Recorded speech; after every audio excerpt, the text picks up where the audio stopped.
Alright, hi guys.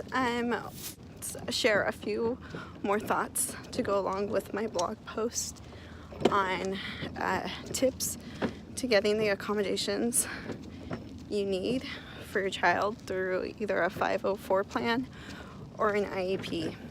An IEP is an individual education plan, and a 504 plan is a plan basically stating the accommodations your child would get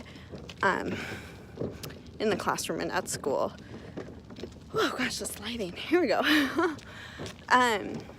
Anyway, the few extra thoughts I have is I think sometimes as parents it's hard to admit that your child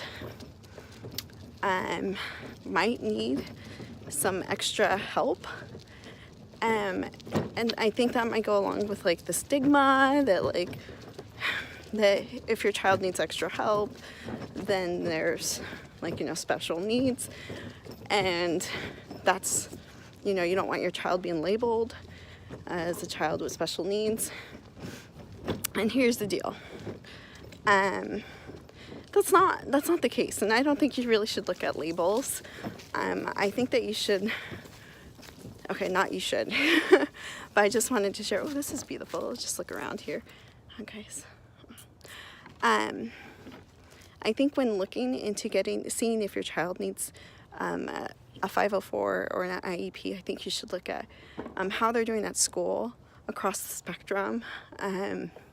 If there are behaviors, there's normally a reason why there are behaviors. Either they're bored, which that can be a possibility, like things are way too easy for them. And their grades might not reflect that because they don't want to do it. I mean, they're bored. This is like easy peasy stuff. Or the instruction might be like a foreign language to them. Okay. I don't want to go into too much detail, but I do want to say that if your child does need accommodations, it's not a bad thing. Everybody learns differently.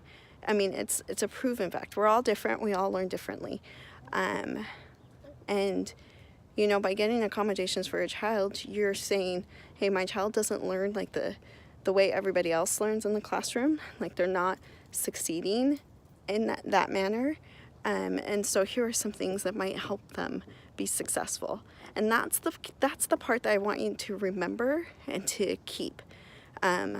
These accommodations are to help your child be successful. And one thing I want to say with interviewing Judy, or having our conversations, they weren't really interviews. She was so nice enough to listen to me about what I was experiencing with my son. And I was a teacher, but I've never gone through the process complete. I've never actually gotten a child an IEP. We've done the pre-work for it, but I've never actually seen it happen.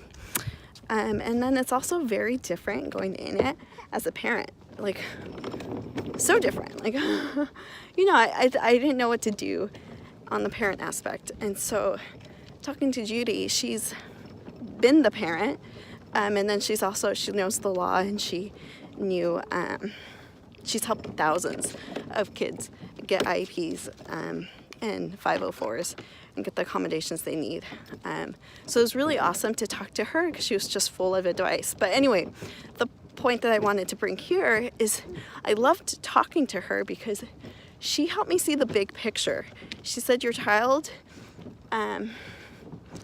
he's, I don't know the exact words she used, but he's, struggling right now, but with the right accommodations, he can thrive, and he might be able to thrive, for the rest of his academic career, for the rest of his life.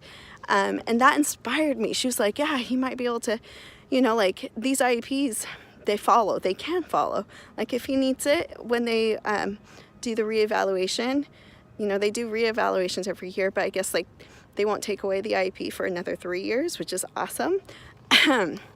She says that, when we do these reevaluations, we can keep them going if they're working. And of course, if they're working, we want to keep them going, right? And these IEPs can follow them. These accommodations can follow our child into high school, into middle school, into high school, and ultimately into college. And that is awesome. And she shared a story about, her son and how he is now a lawyer, like a thriving lawyer. He took the bar exam and everything. And so it doesn't mean, like, having an IEP, having these accommodations, it doesn't mean that your child is, like, I don't want you to think that because your child needs these, that they're dumb and they're not going to thrive in life.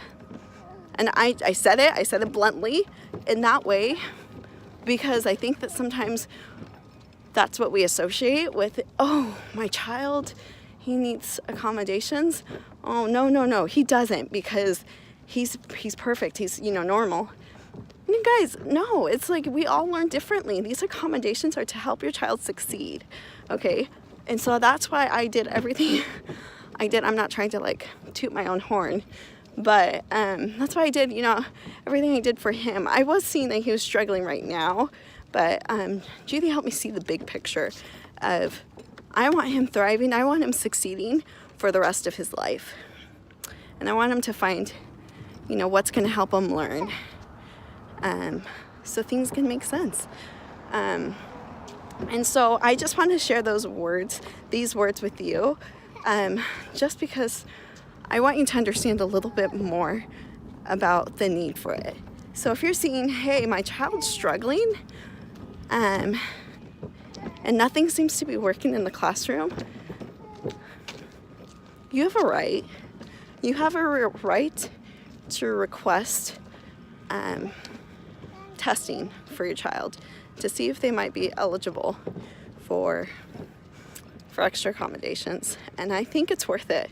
I mean, like, you heard from my blogs, when I asked for it the first time, they told me no, he wouldn't qualify.